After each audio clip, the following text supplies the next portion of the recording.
예수님께서 요한복음을 통하여서 표적으로 보여주셨던 세 번째 이야기, 38년 된 병자를 고치셨던 그 말씀을 오늘 함께 나누도록 하겠습니다. 하나님께서 오늘 이 현장으로 우리를 초대한 것은 그 초대한 그 현장에 우리의 삶이 그대로 녹아지고 우리의 삶에도 그런 기적이 임하는 놀라운 역사를 우리 모두가 경험할 수 있기를 바랍니다. 여러분, 오늘 본문의 말씀을 보니까, 오늘 성경을 잘 따라오셔야 됩니다. 오늘 말씀을 보니까 명절, 유대인들의 명절이었다라고 합니다. 아마도 6월절일 가능성이 많습니다. 6월절이 되었을 때였었는데, 당시에 예루살렘에 양의 문이라고 하는, 양문이라고 하는 것이 있습니다. 이것은 우리가 느헤미야를 통해서 묵상했던 것처럼 이것은 처음에 성벽을 재건할 때 제일 먼저 만들어졌던 양문입니다. 양을 잡고 양을 끌고 들어갔던 제사를 위하여 만들어졌던 문이니, 그 문은 곧 제사를 위한 예배의 출입구와 같은 곳이다, 그렇게 볼 수 있습니다. 그 문 앞에 보니까 그 옆에, 그 곁에 베데스다라고 하는 문이, 그 우물이 있었습니다. 베데스다 그 물에 많은 사람들이 모여 있는데 별의별 환자들이 다 모여 있는 겁니다. 아마도 고칠 수 없는 사람, 당시의 의술로는 도저히 감당할 수 없는 사람들이 다 모여 있었던 것이지요. 그곳에 오늘 우리 주님께서 나타나셔서 어떻게 치료하시고 어떻게 회복하시는가를 알려줍니다. 그 우물은 어떤 소문이 들려지느냐 하면 1년에 한 번쯤 물이 동하여지는데, 물이 흔들려질 때가 있는데, 그때 제일 먼저 뛰어들어가면 그 사람이 낫는다라는 소문이 있었습니다.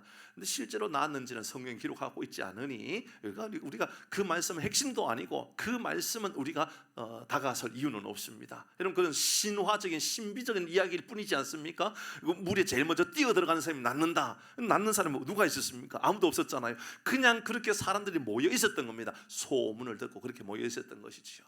자, 오늘 이 말씀을 통하여 우리가 몇 가지 오늘도 중요한 우리 교훈들을 찾고 또 우리 믿음의 고백들, 결단들을 해보도록 하십시다.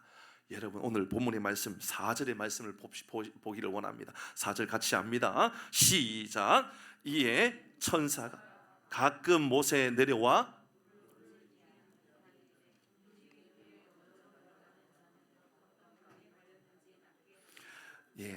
앞에 이제 말씀을 포기하시고 이러면서, 제가 띄울 수 있어요. 띄워도 또 꺼지니까 이제 이거 안 킬 거예요. 그냥 네? 이거 자체를 꺼달라고요? 집사님이 하실래요? 예, 그렇게 하세요.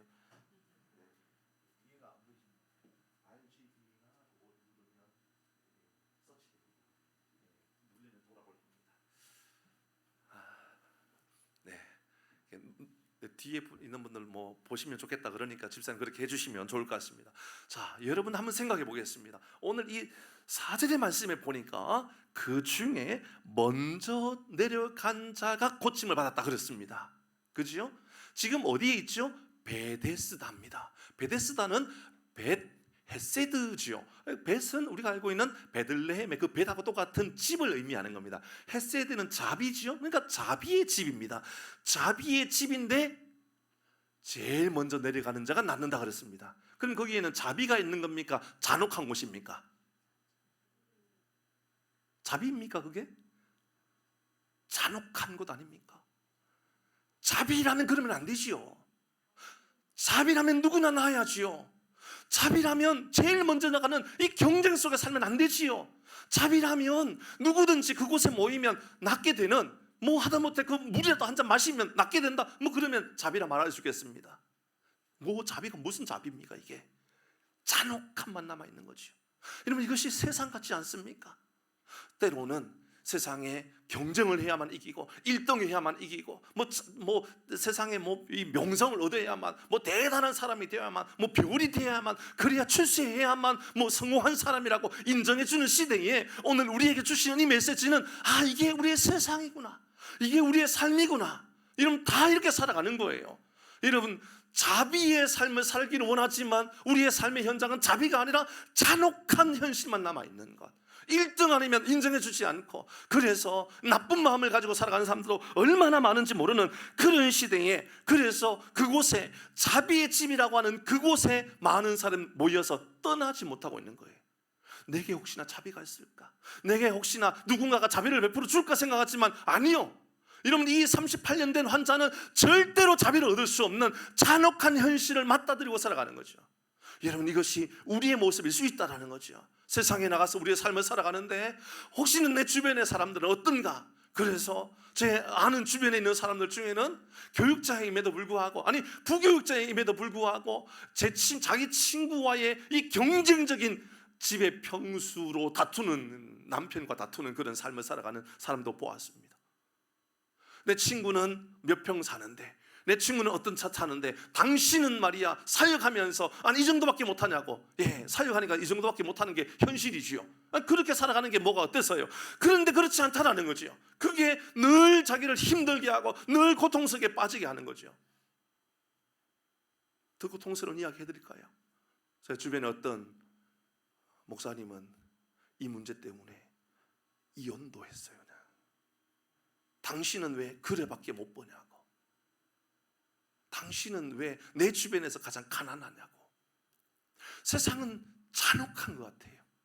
세상 좀 열심히 살려고 그래도, 믿음으로 살려고 그래도 왜 이렇게 잔혹한지.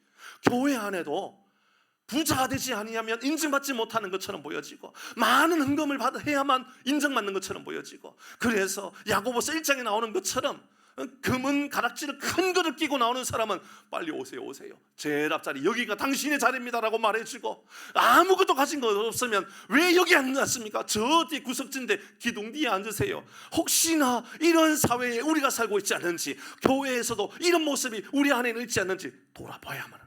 이게 오늘 자비로운 시대에 잔혹한 삶을 살아가는 우리의 현실의 모습을 그대로 나타내고 있지 않은가라는 것이지요. 그곳에 38년 동안 떠나지 못하고 그 자리를 지키고 있었던 한 사람이 등장합니다.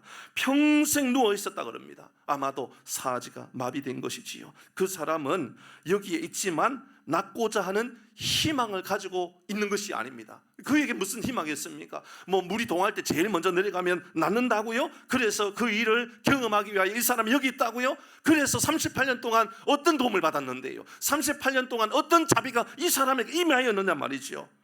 여러분, 6절 말씀에 예수님께서 뻔하디 뻔한 질문을 합니다. 이 38년이나 된 사람에게 질문할 게 뭐가 있겠습니까? 당연한 거지요. 6절 말씀 같이 읽어봅니다. 6절입니다. 시작.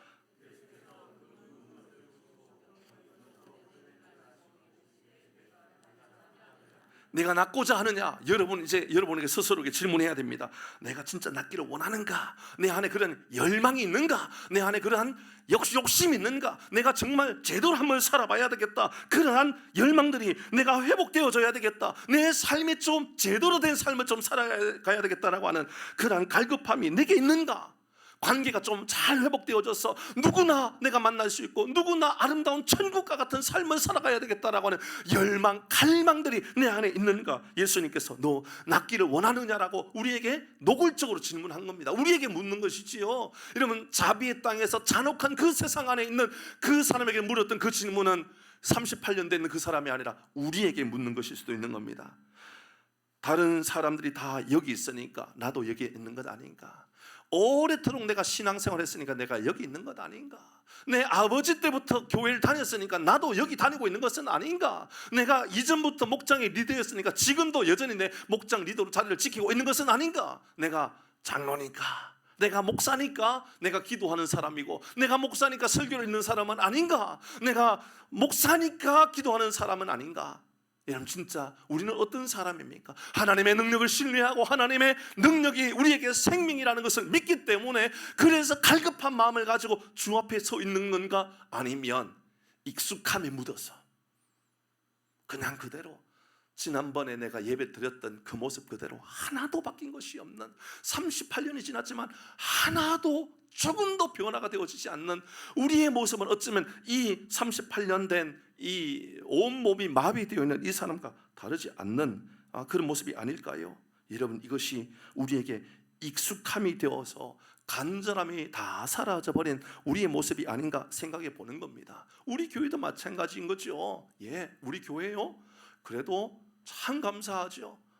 우리 재정부에서 저에게 알려줘요. 목사님, 우리는 놀라고 신비로워요. 우리 성도가 그렇게 얼마나 많은 성도들도 아닌데 몇 년 동안 많이 부흥하고, 사실 그래요. 우리 어떨 때는 이상한 집사님이 막 보면서 와, 뭐 이렇게 하실 때가 있더라고요. 전에 보니까 진짜 우리 한 배 이상 부흥한 것 같아요. 헌금도요, 여러분 많은 사람들이 헌금을 해요. 그래서 야, 우리 성도들 정말 대단한 믿음을 가지고 있구나. 한 99% 이상 헌금 들어왔죠, 장로님. 재정부 맞나요? 한 99% 이상 재정 들어온 것 같아요.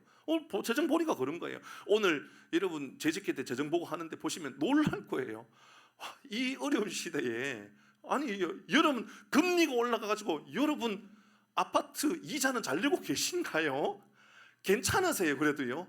그런데 이렇게 많은 헌금도 하고 있고 이 모습을 보면서 저는 좀 놀라워요. 신비로워요.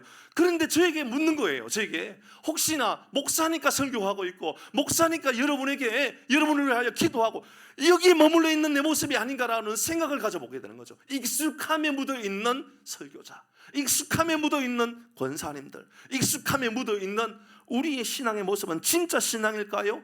낫기를 원하느냐? 새로운 삶을 원하느냐? 너 38년이나 거기에 그냥 굳어진 몸을 가지고 마비된 몸을 가지고 살았는데 너 그냥 그대로 살래? 예수님 물으신 겁니다. 그런데요, 놀라운 것은 여러분 이 사람이 대답하는 그 모습입니다. 7절 같이 한번 이 사람의 대답을 우리가 한번 들어보도록 하겠습니다. 7절 시작. 병자가 대답하되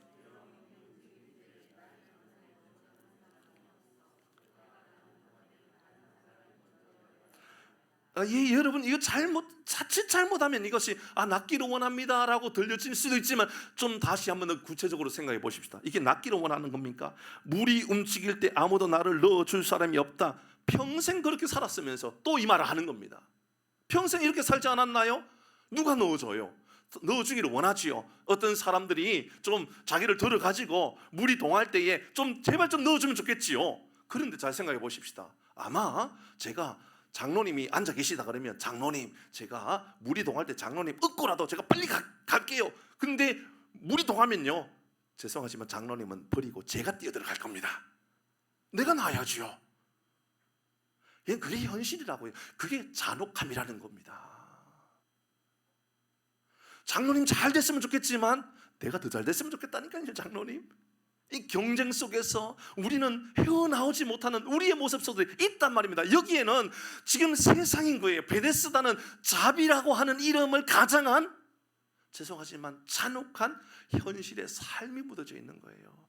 그러니까 이 사람이 낫기를 원하느냐? 그러면요, 그 마음 안에 열망을 가지고 예, 나는 낫기를 원합니다. 좀 제발 살려주십시오. 그런 마음을 가져야 되는데 하는 말이 물이 동할 때 아무도 나를 데리고 내려가주는 사람이 없습니다. 그 말은 낫기를 원합니다일 수도 있지만 핑계의 말이 될 수도 있지요.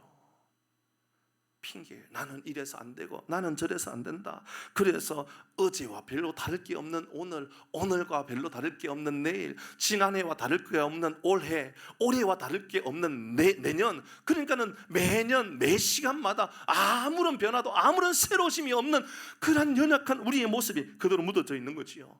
여러분 누누이 말씀드리지만 누우면 죽고 그러면 사는 법입니다. 일어나야지 되는 거예요. 살라 그러면 일어나야 돼요. 제가 며칠 전에 이제 뭐 등산한다고 말씀을 드렸었는데 제가 이제 등산을 하던 사람이 아닌데 등산해가지고요. 그러니까 겨울에 그래도 좀 뭐 낮은 산은 아니잖아요, 그죠? 북한산은 저에게 높은 산이더라고요. 한 5군데 산에 올라가고 나니까 세상에 무릎이 아프더라고요. 놀라는 분도 있죠. 안 놀라는 분은 워낙 단련돼 있는 분들이라 가지고 안 놀라지만 저는요, 무릎이 아프더라고요. 그 길로 바로 제 본향으로 돌아갔잖아요. 자전거 타러 간 거예요. 자전거 한 3번 타니까는 무릎이 아픈 것이 바로 사라지더라고요. 내 본향은 자전거구나. 여러분 누워있지 마세요. 여러분 일어나야 됩니다. 예수님은 지금 이 사람에게 38년 동안 익숙함에 누워있지 말고 일어나라고 말씀하셨던데 하는 이야기가 나를 저곳에 넣어줄 사람이 없습니다. 핑계대고 있는 겁니다. 핑계. 이게 우리의 인생일 수 있다라고요. 우리의 삶이 이런 모습으로 살아가는 경우가 얼마나 많이 있는지 모릅니다. 그런데 예수님께서 그를 얼마나 자비로 여겨주시는지, 그러니까 베데스다는 못이 자비가 아니라 예수님이 자비가 되는 거예요. 보시지요. 예수님이 그에게 이렇게 능력으로 역사하십니다. 8절과 9절 같이 읽습니다. 8절 9절 시작. 예수께서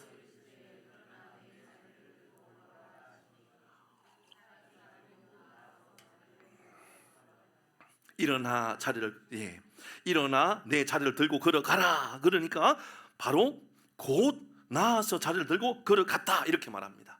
여러분, 이 말씀 속에서 아주 중요한 거, 여러분, 이분이 누군가입니다. 자리를 들고 걸어가라, 일어나 자리를 들고 걸어가라 말할 수 있는 그 사람이, 그분이 누군가예요. 세상에 이렇게 말할 수 있는 사람은 아무도 없습니다. 제가 여러분에게 자리를 들고 일어나라, 걸어가라, 그렇다면 제 이름으로 그렇게 말한다면 저는 이단이요, 이단.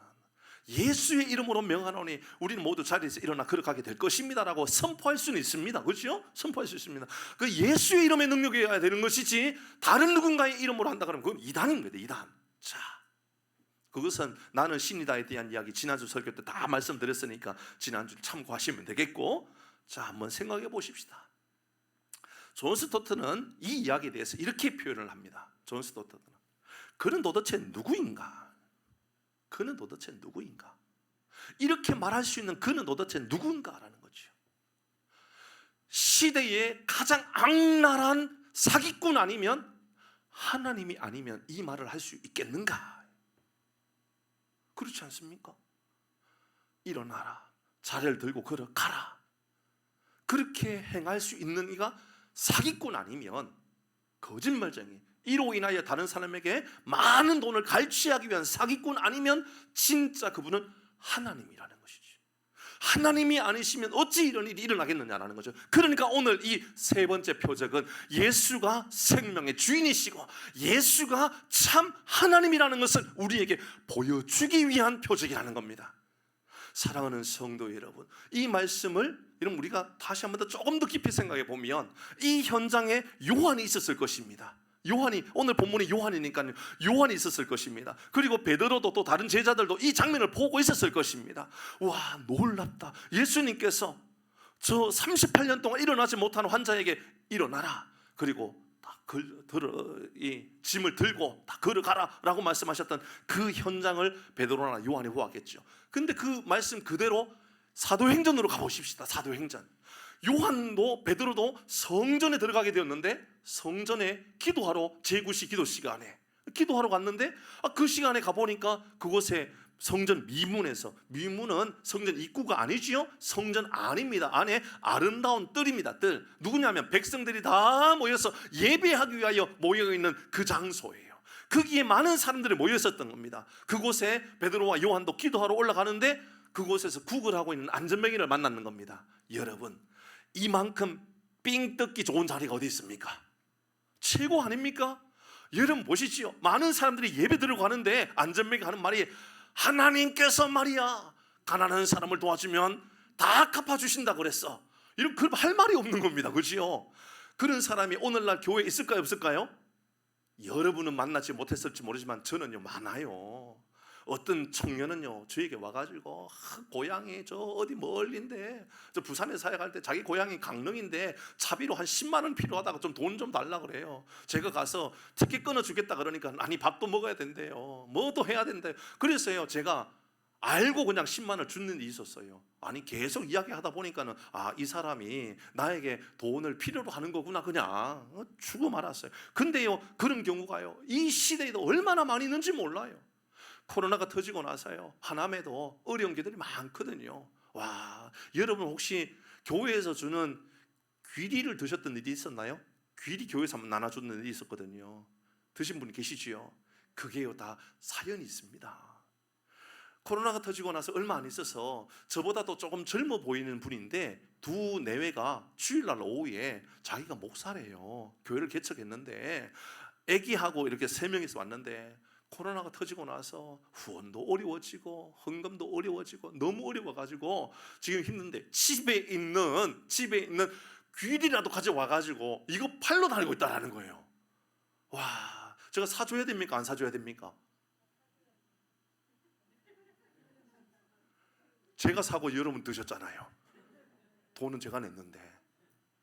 여러분 보시지요. 가장 좋아요. 교회요. 악한 마음을 먹고요. 사기치려 그러면요. 성도들에게 가서 할 말이 얼마나 많이 있는지 몰라요. 예수 잘 믿으려 그러면 예수님처럼 구제 좀 하고 살아가라고. 구제 그거 뭐 남한테 하는 거냐? 하나님께 구워주는 거라 그러지 않느냐? 하나님께서 다 갚아줄 건데 그것 좀 많이 좀 도와주라고. 여러분 그런 말로도 다 충분히 할 수 있는 거지요. 예, 그런 겁니다. 성전 미문은 바로 그런 것입니다. 여러분 돈 한 푼 더 얻어내기 위하여 진짜 성전에 들어가서 하나님을 만나야 되는 성전 미문에서요, 그 아름다운 문에서요 가장 비참한 인생의 삶을 살았던 거예요. 이런 평생 일어나 보지 못했던 이 안전뱅이는요, 가장 아름다운 하나님을 만나는 자리, 그 자리에서 하나님을 만나는 것이 아니라 그곳에서 뭐 하고 있었죠? 구걸하면서 오늘 한 끼를 해결하기 위하여 살아가는 거죠. 잔혹한 인생의 삶을 살아갔던 겁니다. 베드로와 요한도 예수님께서 경험했던 이 시간을 이런 그 성전 민문에서 경험한 겁니다. 나면서부터 안전뱅이였던 이 거린이 예수님께 이 베드로와 요한에게 나 좀 먹을 것 좀 달라고, 돈 좀 달라고 그렇게 말하니까 이 베드로와 요한이 했던 이야기죠. 사도행전 말씀입니다. 3장 6절 8절 말씀, 6절에서 8절 같이 읽어봅니다. 6절부터 같이 읽습니다. 시작. 베드로가 이르되 은과 금은 내게 없거니와 내게 있는 이것을 내게 주노니 나사렛 예수 그리스도의 이름으로 일어나. 와, 예수님하고 똑같은 말씀하시는 거예요. 일어나 걸어라, 일어나 걸어라. 베드로와 요한이 똑같은 말을 해요. 그러니까 예수님께서 이 베데스다 우물가에서 38년 된 환자를 향하여 일어나라, 짐을 들고 걸어가라, 곧 나아서 일어나 걸어가게 되었다, 이렇게 이야기한 거예요. 근데 6절 말씀 다음에 7절은 이 사람은 어떻게 되었습니까? 같이 합니다. 시작. 오른손을 잡아 일으키니 발과 발목이 곧 힘을 얻고, 여러분 중요한 단어 곧이 곧, 즉시로라는 단어예요. 즉시로. 오늘 예수님도 동일하게 이 베데스다 우물가에 즉시로 그가 일어나서 걸어갔거든요. 근데 오늘 이 베드로와 요한도 그가 손을 잡고 이렇게 했는데 즉시로 일어나 걷게 되었던 겁니다. 그리고 그가 아름다운 그 땅의 삶을 살게 된 거죠. 8절 같이 합니다. 8절 시작. 뛰어서서 걸으며 그들과 함께 성전으로 들어가면서 걷기도 하고 뛰기도 하며, 이러면 완전한 기쁨의 행복의 삶으로 회복되어진 모습을 발견하게 되는 것이지요. 예수님을 만나면, 생명의 예수님을 만나면 우리의 인생이 회복되는 겁니다. 문제는 이건 거예요. 내가 뭘 필요로 하는지, 내 인생에 진짜 있어야 되는 게 뭔지를 모르는 거예요. 그러니까 여러분, 잔혹한 베데스다에서 자비로우신 예수님을 만나는 것이 아니라 잔혹한 현실에 맞닥뜨려서 그곳에 어떻게 하면 1등으로 들어갈까, 그곳에 어떻게 하면 경쟁에서 이길까, 어떻게 하면 나는 세상에서 인정받고 살아갈까, 그딴 식으로만 생각하고 살아가는 거죠. 그 사람은요. 여러분, 성전 미문에 있는 그 사람도 생각해 보시지요. 아름다운 문 안에서, 아름다운 성전의 뜰에서 아름답기는커녕 가장 비참한 인생을 살아가는 겁니다. 그런데 나사렛 예수 그리스도의 이름을 알게 되고 믿게 되니까요, 곧 즉시로 나와서 일어나 걷게 되는데 찬양하며 기뻐 춤추는 삶으로 바뀌게 된 것이죠. 이것이 여러분의 삶이 되고 저의 삶이 될 수 있기를 바랍니다. 곧 이게 얼마나 중요한지 모릅니다. 즉시로 예수 믿고 나면요, 즉시로 우리의 삶에는요 새로운 삶에 대한 능력들이 임하게 된다라는 것이죠. 그렇습니다. 사랑하는 성도 여러분, 예수는 하나님이십니다. 오늘 말씀은 우리에게 예수가 하나님이라고 하는 것을 알려주기 위한 겁니다. 아무리 우리의 인생이 고통스럽고 힘들어도요, 예수를 만나면 생명이 우리 가운데 임한다는 것을 알게 되는 것이지요. 분명히 오늘 우리 가운데도, 이곳에 계신 우리 성도님들 가운데도 기도하는 가운데 즉시로 하나님께서 우리 인생을 새롭게 해주시는 놀라운 능력이 우리 가운데 임하게 될 줄 믿습니다. 사랑하는 성도 여러분, 혹시나 마음이 좀 뜨거워지고 혹시나 마음에 위대한 은혜들이 내 마음 안에 일어나는 것처럼 보여지면 이따가 기도할 때요, 간절한 마음을 가지고 기도하십시오. 즉시로 나도 일어나 걷기를 원합니다. 즉시로 내 인생도 일어나기를 원합니다. 그러면 아름다운 성전의 그 삶을 우리가 살게 된다라는 거죠.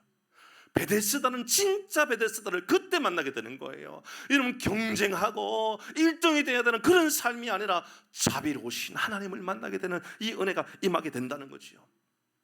한 10여 년 전이었는 것 같아요. 전에도 한번 말씀을 드렸었는데, 전 청년 사역할 때, 부산에서 청년 사역하고 있을 때 한 100명 안팎에 한 90여 명 정도 되는 청년들과 함께 제주도에서 한 일주일 동안 머물면서 사역을 했던 일이 있었어요. 우리 여름에 우리 다른 거 하지 말고 다른 수련회 이런 거 하지 말고 우리 여름에 우리 여행 가고 휴가 가고 이런 거 하지 말고 다 들여서 그냥 제주도에서 일주일 동안 사역하자. 사역. 그렇게 모여서 사역할 때였습니다. 어느 한 지역에 모여가지고 저녁마다 집회를 하고 낮에는 여기저기 방문하면서 우리가 경로잔치, 효도 잔치도 해드리고 도배도 해드리고 공사도 해드리고 풀도 뽑아드리고 농사 지어주고 그렇게 일주일 동안 하고 저녁에는 모여서 같이 기도하고 예배드리자 그런 시간이었습니다. 저녁에 우리의 예배에 어느 한 할머니가 휠체어를 끌고 온 거예요. 휠체어 안고 오는 휠체어 말고요, 끌고 오는 그런 휠체어인 거예요. 끌고 왔는데 연세 보니까 한 90 다 된 것 같아요. 근데 이 할머니가 물어보니까는 연세가 그렇게 될 때까지 한 20-30년 동안 허리를 제대로 펴본 일이 없다라는 거예요. 허리를 펴본 일이 없는 거예요. 너무 고통스러웠던 거지요. 근데 그때도 말씀 나눴던 게 사도행전 이 말씀이었거든요. 3장 말씀이었는데 놀라운 일이 일어난 거예요. 다음 날 이 할머니가 휠체어를 아니고 지팡이를 들고 온 거예요. 자기 마음에 이런 마음이 들더라는 거예요. 내가 이상하게 허리에 힘이 생기고 무릎에 힘이 생기는 것 같다. 그래서 휠체어를 놔두고 지팡이를 들고 왔는데 안 아프더라는 거예요. 다음 날은 어떻게 왔을까요? 지팡이도 내버려두고 그냥 걸어서 온 거예요. 사랑하는 성도 여러분, 그것을 우리 이상하게 여기지 마십시다. 예수가 하나님이라는 것을 알고 예수가 내 삶에 오면 우리의 삶에 임하게 되는 가장 놀라운 변화는요, 생명이 생기는 거예요. 생명이. 하나님을 두려워하지 마십시오. 하나님을 의심하지 마시고, 여러분 우리의 삶에 하나님 앞에 설 때마다 이런저런 핑계로 하나님 앞에 내 삶을 핑계거리의 인생, 부정적인 인생으로 만들어가지 마시라는 겁니다. 낫고자 하느냐? 예. 그러면요, 두말하지 말고요, 예, 낫기를 원합니다. 그렇게 아뢰십시오. 여러분, 어떤 사람은 나는 가방끈이 짧아서 봉사 못하고, 나는 배운 것이 별로 없어서 못하고, 나는 나를 도와줄 사람이 없어서 그렇고, 나는 인맥이 없어서 나를 물에 넣어주지 못하고. 왜 그렇게 핑계거리가 많습니까? 우리의 문제는 여러분 왜 그렇게 많은 핑계거리가 많은가? 이게 문제일 것 같아요. 진짜 문제는요, 생명의 하나님 예수 그리스도를 만나지 못한 게 진짜 문제인 거지요. 실패가 익숙하여서 익숙한 교인으로 살지 마시고 하나님의 자녀로, 하나님의 위대한 사람으로 거듭나는 은혜가 우리 가운데 있기를 바랍니다. 진짜 문제는요, 생명의 주관자, 역사의 주관자 예수님을 만나가는 겁니다. 여러분, 진짜 문제는요, 믿음의 열망이 없는 게 문제인 거예요. 간절함이 없는 게 문제인 거예요. 신앙의 자리가 익숙함이 문제가 되어버린 것이지요. 성장도 변화도 안 되는 것은요, 그냥 익숙한 거예요. 일어나야 된다고요. 일어나라고 말한 거예요. 일어나라고, 새롭게 살아가라고 말씀한 것이지요. 그런데 저는 말씀을 좀 마무리하면서요, 이 본문의 말씀 중에 아주 우리가 깨달아야 될 중요한 몇 가지 단어를 좀 찾아야 돼요. 먼저 뭐냐면 시기예요. 시기가 언제죠? 유대 명절이라 그랬어요. 그렇죠? 아마도 6월절일 가능성이 많아요. 6월절이라 그러면 하나님이 이스라엘 백성들을 애굽에서 구원해 내셨던 구원의 역사를 기념하는 것, 기억하는 것. 기념은 기억하는 겁니다. 그러니까 기억하는 시간이 6월절입니다. 맞죠? 그죠? 6월절입니다. 근데 6월절 잔치에 이 사람이 베데스다에 있는 것이죠. 6월절 잔치에 있는 것이 아니고 베데스다에 있는 겁니다. 장소도 볼까요? 양문 곁에 베데스다입니다. 양문은 어떤 곳이라고요? 예배하기 위하여 짐승을 끌고 들어가는 곳이지요. 예수님을 만나는 곳입니다. 근데 그곳 옆에 곁에서 머뭇거리고 있는 뜰에 있는 사람의 모습인 것이지요. 그리고 마지막 오늘 말씀에도 보니까는 그날이 언제였죠? 안식일이었다 그랬습니다. 안식일, 하나님을 찬양하는 날입니다. 그러니 오늘 본문의 이야기는 하나님을 모르는 사람에 대한 이야기가 아니라 어쩌면 교회 안에 있는 유월절을 알고 양의 문도 알고 안식일도 알지만 여러분 유월절을 즐기지 못하는 사람들의 이야기예요. 유월절을 내 삶으로 그대로 받아들이지 못하고 있는 사람들의 이야기인 것이요. 양의 문으로 예수님께서 들어가시는 그 문 앞에서 예수님을 만나지 못하고 베데스다의 물가에서 기웃거리고 있는, 거기 기웃거리고 있는 거예요. 그거 이거 주겠다고, 이거 얻어내겠다라고. 안식일도요. 그날은 하나님을 예배하는 날인데 교회는 왔지만 진심으로 내 마음을 다하여 예배하지 못하고 있는 우리의 연약한 모습을 보게 되는 것이지요. 사랑하는 성도 여러분, 6월절에 예수님을 만나는 복이 있기를 바랍니다. 여러분, 양의 문에서 예수님을 만나기를 바랍니다. 안식일에 예수님을 만나기를 바랍니다. 그거 못하니까 머뭇거리는 인생으로 끝나더라는 것이지요. 말씀을 마무리합니다. 저는 세 가지를 이 말씀을 통하여 내 마음 안에 결론을 내렸고 적용을 세우게 되었습니다. 첫 번째, 영적인 무감각이 가장 큰 문제다. 마비가 된 것은 몸이 마비가 된 게 아닌 거예요. 몸이 마비가 된 것이 아니라 의지가 마비된 것이고, 그의 안에는 더 노력해야 되겠다, 더 간절한 마음을 가지고 내가 하나님을 만나야 되겠다, 그런 의지, 마음, 이런 모든 것들이 다 마비된 것이 문제인 것이지요. 환경이 문제가 아닌 거예요. 영적인 감동도 깊이 하나님을 인격적으로 만나야 되겠다라고 하는 마음이 없는 게, 이게 문제인 것이지요. 두 번째, 양문 곁에서 이런 베데스다를 찾지 말고 예수님을 만나기를 바랍니다. 6월절에 명절에 예수님을 만나야 되는 것이고요. 예배 자리에서 예물도 드리고 봉사도 하고 헌신도 하고 목장도 참석하고 목장 리더도 되고, 근데 진짜 중요한 것은 예수님이 내 안에 생명의 주인으로 계시는 게 진짜 중요하다고요. 세 번째, 요행 바라지 마세요. 여러분, 이 현실의 사회에 자비라는 이름으로 잔혹한 현실 속에서 요행을 바라면서 살지 마세요.